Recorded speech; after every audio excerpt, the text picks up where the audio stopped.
Welcome to this lecture. In this lecture, we are going to learn about list comprehensions, which is the important concept of the Python. So let's get into it. So first of all, what is the list comprehension and how it differs from the for loop?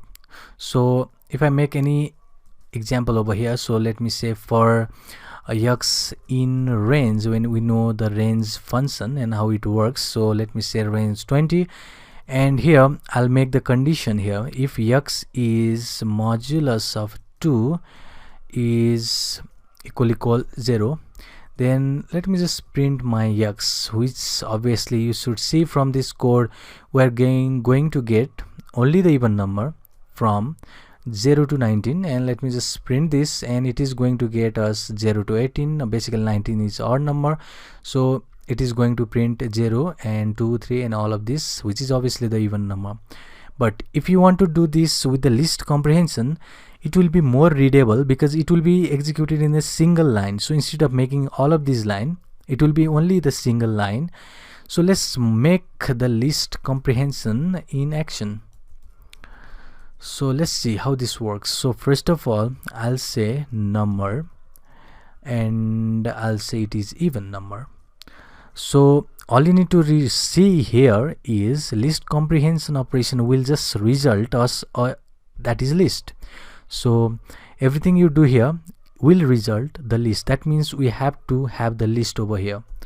So let's do the operation. So first of all, here will be the expression, so what you want to return, and after that you will have the loop, and after that you will have the condition. So this is your list comprehension. So let me just comment it out again. Let me just catch this one, and let's go over here and let's paste it. Okay, it should be down here. Let's paste this. So first of all, it should be expression. Okay, so expression here is obviously the x. We want to just return the x, which is expression. After that it should be loop, which will be for x in range 20, which is our loop, and the condition. Now condition here is if x modulus of 2 is equal 0. So this is your condition. Just close your this list, because this is going to return us a list, so you have to close your list. And now let's print my number even. Let's save this.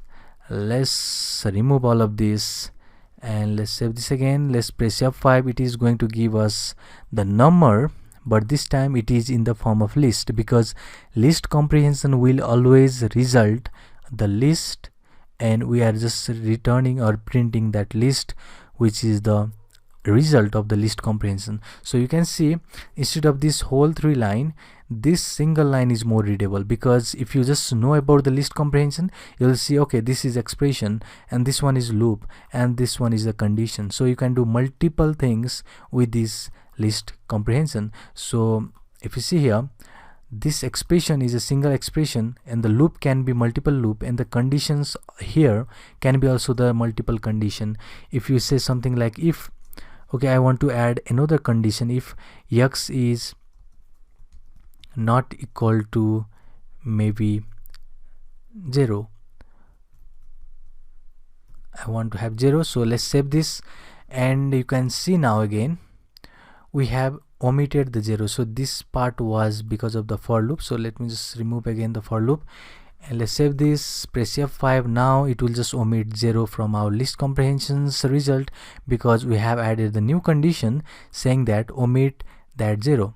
If x is not equal 0, we'll just say x. If x is equal 0, we'll just continue with the loop again, doing nothing with the expression. So this is the list comprehension. It is pretty much easy to do. All you need to see is it is going to return us a list having the expression, loop, and the condition. It is really easy to do, and the conditions can be the multiple. You can also add here the new expressions, the new loop, and you can do all of these things in the single line, which is the important factor of the list comprehension, making the code more readable for the programmer. So this will be wrap for this lecture. See you in the next one.